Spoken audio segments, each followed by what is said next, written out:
तो भैया आज के इस वीडियो में आप जो भी घटनाएं देखने वाले हो, ये सभी घटनाएं अतीत में घट चुकी है। घटनाएं अतीत में घट चुकी है।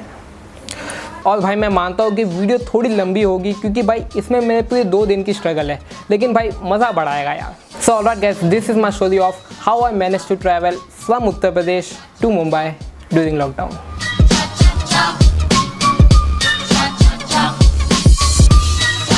तो भैया ये बात है 6 अगस्त की, जब मैंने प्लान किया था कि मैं मुंबई वापस जाऊंगा यूपी से, और इस चीज़ का जिक्र मैंने पिछले व्लॉग में भी किया था। अगर आपने वो व्लॉग देखा नहीं है तो आई कार्ड में लिंक दे दूंगा और डिस्क्रिप्शन में लिंक है, तो वहाँ जाके आप व्लॉग को देख सकते हो। तो उस व्लॉग में मैंने कहा था कि भाई 6 तारीख को मैं मुंबई वापस रिटर्न जा रहा हूँ, but it did not happen.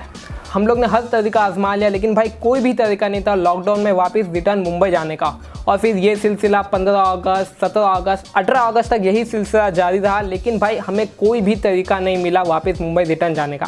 तो 18 अगस्त की रात को हसी भाई ने मुझे एक आइडिया दिया। उन्होंने कहा कि एक काम कर भाई, तू लखनऊ से कानपुर चले जा, कानपुर से तू भोपाल चले जा, और फिर भोपाल से फ्लाइट पकड़ के तू मुंबई चले जा, तो शायद तू जल्दी पहुँच सकता है। और मैंने कहा सेट है, वैसे भी लॉकडाउन के समय कहीं घूमने गया नहीं, और इसी बहाने भोपाल और कानपुर का ब्लॉग भी बन जाएगा। सेट है। तो बस भाई इस चीज़ का बोझ अपने कंधे पर रखकर 19 अगस्त दोपहर 4 बजे मैं कानपुर के लिए निकल पड़ा। तो भाई आखिर मैं जा रहा हूँ अभी, और वक्त हो चुका है दोपहर के 3, और सिर्फ इतना ही लगेज मैंने कैरी किया कि भैया बहुत ज़्यादा मुझे घूमना पड़ेगा, स्ट्रगल काफ़ी ज़्यादा है। और भैया एस इरफान भाई से किसी भी जगह पे जाने के कई तरीके होते हैं, वैसे ही लखनऊ से कानपुर जाने के भी 3 तरीके भैया। बस, ट्रेन, और एक और तरीका है which is not so fast and not so cool, जैसे कि आप देख सकते हो। अरे चालू क्यों नहीं हो रही यार? अरे बाइक तो ऑन करो। तो हम जा रहे तरीके नंबर 1 से, लेकिन ऐसे नहीं, ऐसे जाएगी तो क्या वीडियो थोड़ी लंबी हो जाएगी, तो अभी थोड़ा पिरोल डाल देते हैं।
भैया यार बैटरी डाउन है मोशन सिकनेस की वजह से, बस भी इतनी हिल रही है यार तब से।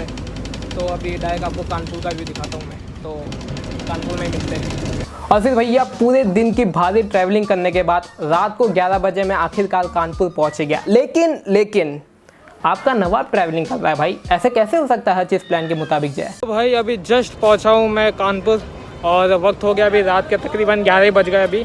और यहाँ पे मुझे एक सदमा मिल चुका है कि यहाँ से डायरेक्ट भोपाल की बस मिलेगी नहीं, यहाँ से अब मुझे जाना पड़ेगा झांसी। भैया ये झांसी की बस कहाँ से मिलेगी? बेटा वो सामने खड़ी है। कौन सी ये? कौन सवारी? कब से यार गोल गोल घूमे जा रहा हूँ मैं, कोई बोलता 7 नंबर पे आओ, कोई बोलता 6 नंबर पे जाओ। भूख भी बहुत लगी यार मेरे को, खाने का टाइम भी नहीं है। बोल रहा है कि 15 मिनट में गाड़ी निकल जाएगी। तो भाई जैसे तैसे ऐसे ना वैसे मुझे आखिरकार बस मिल गई। बस मेरे पीछे ही खड़ी है। 11 बजे उसके छूटने का टाइम है, 11 तो बज गया है, पता नहीं 11:05 बज चुका है, पता नहीं कब छूटेगी अभी। तो भाई मैं ये सोच के आया था कि मुझे डायरेक्ट भोपाल की बस मिल जाएगी, लेकिन मुझे भोपाल की बस मिली नहीं। अब मुझे झांसी आना पड़ेगा, फिर झांसी से मुझे भोपाल जाना पड़ेगा। तो रूट अभी और थोड़ा लंबा हो गया, और 8 बजे की मेरी फ़्लाइट है, तो अगर टाइम पे नहीं पहुंचा तो फ़्लाइट भी छूट जाएगी। लीजिए जी, एक बार फिर हमारा पहुँचका हो गया। जिस बस के सामने मैं खड़ा था उसके ड्राइवर से मैंने बात की कि बोला भैया कब बस छूटेगी, तो वो कहता है भाई कल सुबह छूटेगी बस। तो फिर मैंने कहा क्या कह रहे हो लड़के, चलो एक रिकैप लेते हैं। पहला, बहुत भूख लगी थी लेकिन भाई खाने को कुछ नहीं मिला। दूसरा, भोपाल के लिए मुझे डायरेक्ट बस मिली नहीं। तीसरा, झांसी के लिए बस मुझे मिली, लेकिन भाई वो बस कल सुबह निकलेगी। तो पता है उस वक्त मैंने भगवान से सिर्फ एक सवाल पूछा कि एक आदमी का दिन कितना ख़राब हो सकता है। उसने मुझे जवाब भी दिया। ये है जवाब। ये बस स्टैंड के उधर ही टूट गया था, लेकिन वहाँ पे लाइटिंग कंडीशन अच्छी नहीं थी, इसलिए मैं वहाँ बताया नहीं। और भाई देखो क्या दे रहे हो भाई आईफोन वालों, 1 महीने पहले ही फ़ोन खरीदा है और चार्जर टूट भी गया। मैं बोलता है क्यों। खैर अब कहानी में थोड़ा आगे बढ़ते। तो भाई किस्मत इतनी भी बुरी नहीं थी। कुछ 12 बजे मुझे आखिरकार झांसी के लिए एक बस मिल गई और वो बस पूरी रात चली और ठीक सुबह 5:30 बजे मैं झांसी पहुंच गया। लेकिन भाई बदकिस्मती ने अभी भी साथ नहीं छोड़ा था। तो भैया अभी आपको क्विक अपडेट दे देता हूँ कि अब तक क्या क्या हुआ है। तो मैं सुबह 5:30 बजे तक यहाँ पहुँच गया था झांसी, और सीन ये हो गया था कि यहाँ पर जैसे ही झांसी पहुँचा तो मुझे पता चला कि भाई भोपाल के लिए यहाँ बस नहीं मिल रही है। तो भाई बहुत परेशान हो गया था। मैं हर जगह पूछा, मैंने बोलता भाई भोपाल के लिए फ़िलहाल बस नहीं है। तो फिर भाई एक अंकल मिले मुझे रिक्शा वाले, उन्होंने मुझे बताया कि भैया तुम्हारा सब मैं करके देता हूँ। एक ट्रैवल एजेंसी के पास उन्होंने लेके गए, मेरा टिकट विकेट सब करवा दिया। और रात को मेरी 9 बजे की बस है, स्लीपर बस है, जो कि यहीं से निकलेगी। और मतलब यानी कि पूरा दिन मुझे आज यही बिताना होगा। ये भाई ना भाई मेरी बहुत मदद की आज। अरे भाई आपका नाम पूछना भूल गया मैं। नाम क्या आपका? कमल नाम है। गले मिला है आपने बहुत, मतलब इन भाई ने भाई मेरी बहुत मदद किया। मतलब मुंबई के रिक्शा वाले होते हैं ना, हर जगह घुमाते हैं, और इन्होंने भाई मेरा टिकट का करवा के दिया। मतलब सब चीज़ उन्होंने मेरा बहुत ध्यान रखा। और देखो भाई अभी चाय भी पिला दे। तो भाई बहुत मदद किया अंकल ने। सीरियसली भाई बहुत ज़्यादा हेल्प की उन अंकल ने मेरी। उन्होंने मेरी हर चीज़ को मैनेज करके दिया। उन्होंने मुझे एक सस्ता होटल रूम भी दिलवाया और नाश्ता भी करवाया, और इन सब के बावजूद उन्होंने पैसे लेने से इनकार कर दिए। लेकिन फिर भी भाई मैंने उन्हें ज़बरदस्ती पैसे दे दिए, और ठीक 6 बजे मैंने होटल में चेक इन किया।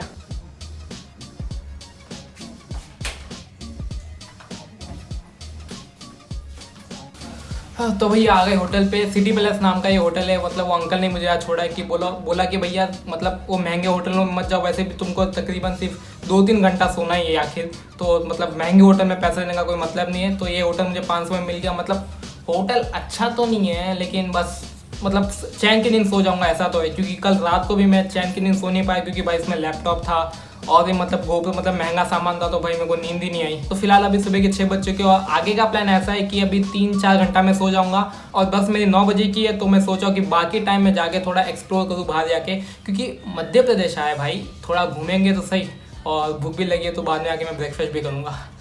तो अभी नींद आ रही तो सो जाता हूँ, बाद में मिलते हैं। और उसके बाद भाई पूरे 6-7 घंटे में चैन की नींद सोया, और 1 बजे वक्त हुआ होटल से चेकआउट करने का।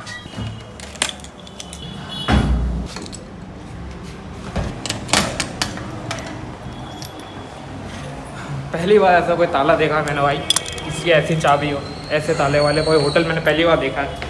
तो अभी चेकआउट करने का।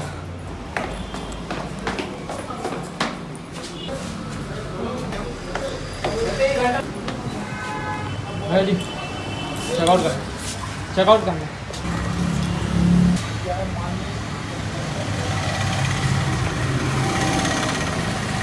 तो भाई एकदम नहा धो के एकदम फ्रेश हो चुके हैं यार। कपड़े मैंने पुराने ही पहने, क्योंकि एक्स्ट्रा कपड़े मैं लाया नहीं, क्योंकि एक्स्ट्रा लगेज मैं कैरी करना चाहता नहीं था। और हेलमेट भी मैंने ऐसा रखा है पीछे, क्योंकि ज़्यादा कंफर्टेबल है कैरी करने के लिए। तो अब भाई पंगा शुरू होता है खाने का। अब मुझे यहाँ के एरिया के बारे में कुछ मालूम नहीं, और जो अंकल ने मुझे यहाँ छोड़ा था वो भी अभी चले गए, और गलती से उनका फ़ोन नंबर भी मैं लेना भूल गया।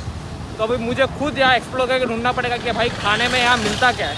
अब देखो खाने में मुझे फ़िलहाल तो भी 1 बज चुका है, तो नाश्ते का वक्त तो है नहीं, लेकिन फिर भी खाने में मुझे सुबह सुबह जब तक मैं इडली से अपना ब्रेकफास्ट चालू ना करूँ ना, तो दिन निकलता नहीं है। और मुझे लगता नहीं है इडली वगैरह का मिलने वाली है। और भैया मध्य प्रदेश में आया, MP में आया है, एक बीरोल तो बनता है। तो अभी आप बीरोल देखो।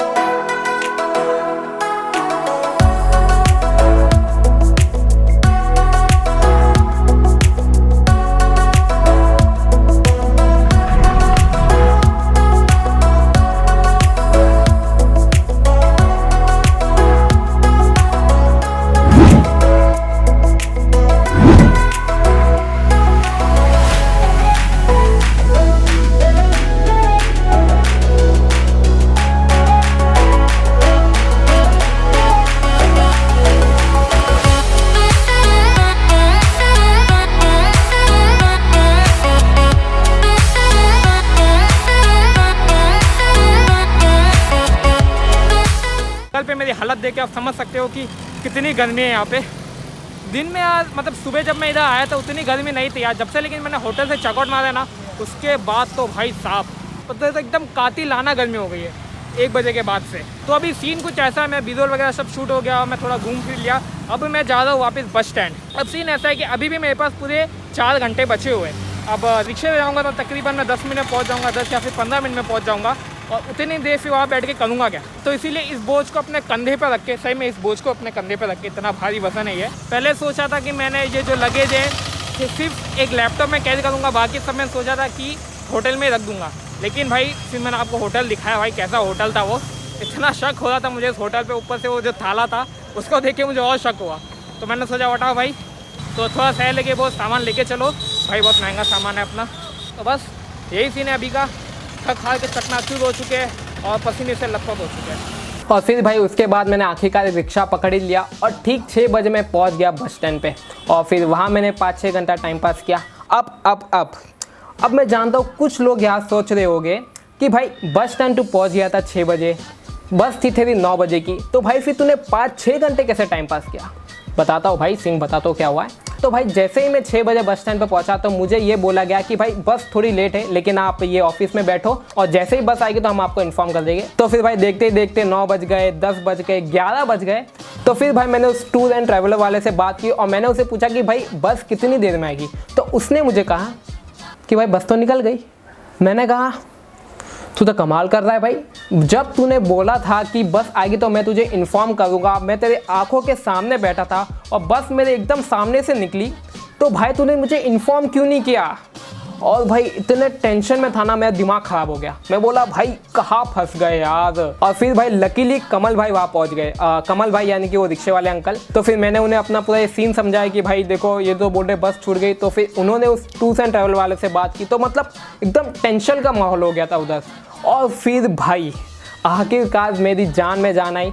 फिर हमें पता चला कि भाई बस अब तक आई ही नहीं है, बस और भी ज़्यादा लेट है। और फिर भाई आखिरकार 12:30 बजे मेरी बस आ गई और फिर वहाँ से मैंने कमल भाई उनके दोस्त को अलविदा किया और मैं बस में चढ़ गया। और भाई फाइनली 21 तारीख को सुबह 5 बजे मैं भोपाल पहुँच गया। लो जी आ गए भोपाल। अभी वक्त थोड़ा सुबह के 6 और भाई वहाँ देखो यार, मैं खुद देख के चौंक गया। एक जूम करके दिखाता हूँ, मस्त एकदम घना कोहरा है यार। वहाँ पे तो मौसम बड़ा मस्त हो रखा है। तब सीन ऐसा है कि मेरी फ़्लाइट है रात को 8 बजे की। अभी भी मेरे पास बहुत ज़्यादा टाइम है और एयरपोर्ट यहाँ से सिर्फ तकरीबन 1 किलोमीटर दूरी है। हार्डली मैं अगर आधा घंटा चलूँगा तो एयरपोर्ट पे पहुँच जाऊँगा। तो इसीलिए मैं भी एक जगह रुकी है और भूख भी लगी यार मुझे। कल रात को सिर्फ मैंने 2 रोटी खाई थी और वो भी अच्छी नहीं थी ज़्यादा। और अभी ये टाइम पे फ़िलहाल यहाँ कुछ भी नहीं खुला है, तो मुझे तकरीबन अभी 8 बजे तक का वेट करना पड़ेगा, तभी कुछ खाने मिलेगा। तो जब तक एक झपकी मार लेता हूँ। और भाई मैंने सोने की इतनी कोशिश की, लेकिन भाई भूख इतनी लगी थी कि नींद ही नहीं आ रही थी। और फाइनली पूरे 2 घंटे वेट करने के बाद मैं भोपाल सिटी की तरफ निकल पड़ा कुछ खाने के लिए। मुझे और कुछ खाने मिला नहीं, बस एक पोहे की दुकान थी तो वहाँ मैंने बस पोहा ही खाया सुबह सुबह। और भाई फिर ठीक 4 बजे मैं एयरपोर्ट के लिए निकल पड़ा। वहाँ से मैंने एक रिक्शा पकड़ी और कुछ 15 मिनट में मैं एयरपोर्ट पहुँच गया। कुछ 1 या फिर 1.5 किलोमीटर रास्ता था वहाँ का। और 5 बजे ठीक मैंने एयरपोर्ट में चेक इन किया। ऑलरेडी तो वक्त हो चुका है शाम के तकरीबन 5 बज चुके हैं और मैं सिक्योरिटी चेक, बोर्डिंग पास वगैरह सब हो चुका है। आज इंद्रदेव ने बहुत कोशिश की मुझे रोकने की, काफ़ी भारी मात्रा से वर्षा से हम पे हमला किया गया, लेकिन फिर भी जैसे तैसे अपने सफ़ेद जूतों को काला करते हुए एयरपोर्ट पे कैसे करके पहुँचे गए। भाई 2 दिन पूरे में स्ट्रगल वाले बीते ना, बहुत याद आएंगे ये 2 दिन। और बस अभी भाई मंजिल के एकदम करीबी बैठे हम लोग और मौसम तो बड़ा सुहाना हो रखा है यार। अभी भी मेरी फ्लाइट को तकरीबन 3 घंटे और बचे। और फिर भाई मैंने अपना लैपटॉप निकाला और एडिटिंग करना शुरू कर दिया। और ज़रा गौर फरमाइएगा इस लड़के पे, ये लड़का एडिटिंग नहीं कर रहा है, ये लड़का खाली एडिटिंग का नाटक कर रहा है ताकि एक अच्छा शॉट मिल पाए टाइम लैप्स के लिए। और फिर भैया पूरे 3 घंटे एक्टिंग करने के बाद फाइनली वो सुनहरा पल आ चुका था।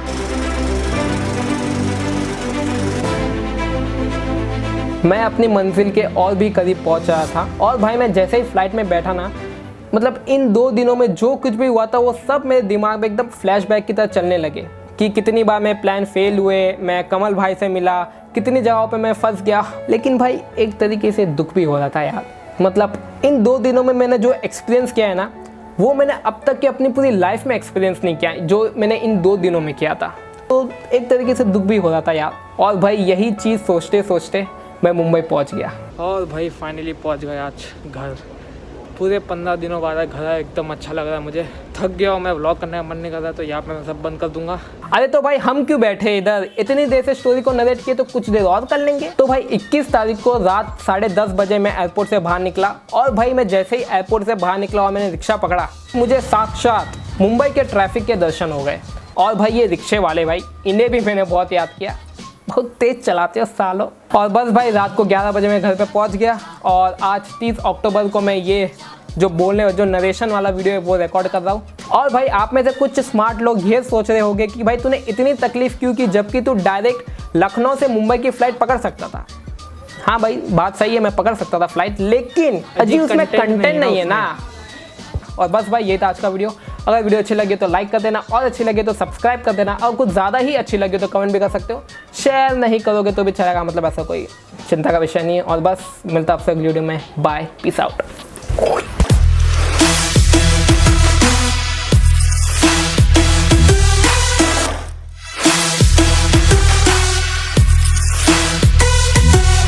लेके जा, चले नीचे लेके चले नीचे लेके आ, तू तेरा काम हो गया, नीचे लेके जा।